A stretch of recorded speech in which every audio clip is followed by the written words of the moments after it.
வேண்டும் என்பதை மிக நுணுக்கமாக ஆய்வு செய்து அதனை செய்தவர் தான் அந்த இடத்துல ஒரு சக்சஸ் ஆன பிள்ளைகளை இந்த சமுதாயத்துக்கு கொடுக்கிறார்.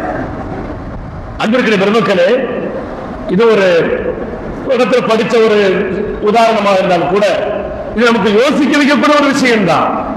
அதனால நம்முடைய பிள்ளைகள் 2-3 பிள்ளைகள் இப்ப எங்க 2ஓட அவ்வளவுதான், இன்னும் சில இடத்துல 1ஓட அவ்வளவுதான். நம்ம குடும்பத்துல 7-8 பிள்ளைகளோட பிறந்தோம். ஒவ்வொருத்தருக்கும் ஒரு திறமை அல்லா கொடுக்கலையா? எங்க வீட்டுல 8 பிள்ளைகளும் இமாம் ஆயிட்டாங்களா, ஆலிம் ஆயிட்டாங்களா? ஒவ்வொருத்தரும் ஒவ்வொரு விதத்துல திறமை. அப்ப எங்க தந்தை பார்த்தாங்க, யாருக்கு எதை கொடுத்தா சரி வரும், அவங்க உங்களுக்கு அதாவது கொடுத்து டெவலப் பண்ணி விட்டான் அல்லாஹ்வுடைய கிருபையால. அப்ப நம்முடைய குழந்தைகள், நம்மிடத்தில் பயிலக்கூடிய மாணவ மாணவியர்கள், அந்த குழந்தைகளிடத்தில் என்ன திறமைகள் இருக்கிறது என்பதை நாம் கண்காணிக்க வேண்டும்.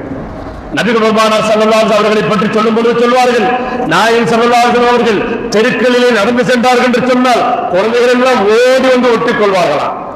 நாயகம் ஸல்லல்லாஹு அலைஹி அவர்கள் வந்து குழந்தைகளை பார்த்தால் முந்திக் கொண்டு சலாம் சொல்வார்களாம். இன்னைக்கு எந்த குழந்தையை பார்த்தாலும் நம்ம முந்தி சலாம் சொல்லி இருக்கிறோமா?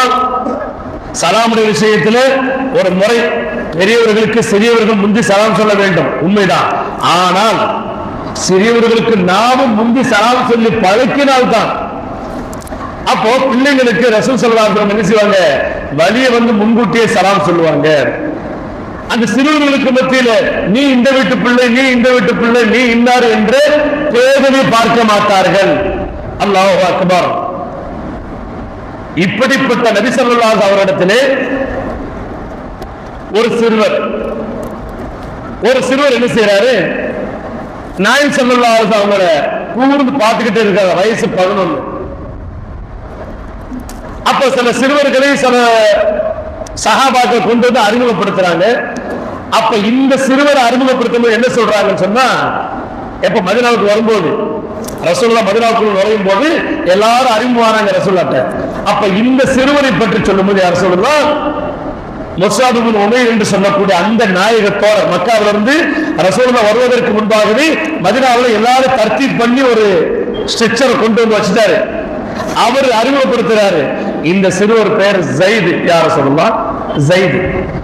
இவர் இருக்கக்கூடிய பிள்ளைகளிலே அதிகமான வசனங்களை, இறை வசனங்களை, ஆயத்துக்களை மனனம் செய்த சிறுவர் என்று அந்த சிறுவரை ரசூலுல்லாஹ்வுக்கு அறிமுகப்படுத்துறாங்க. ரசூலுல்லாஹி ஸல்லல்லாஹு அலைஹி வஸல்லம் கூர்ந்து பார்த்துட்டு அதுக்கப்புறம் என்ன நடந்துச்சு தெரியுமா? சொன்னாங்க, ஸைதே, இங்கு வந்து எழுத படிக்க தெரிந்தவர்கள் அதிகமானவர்கள் யகூதிகளாக இருக்கிறாங்க.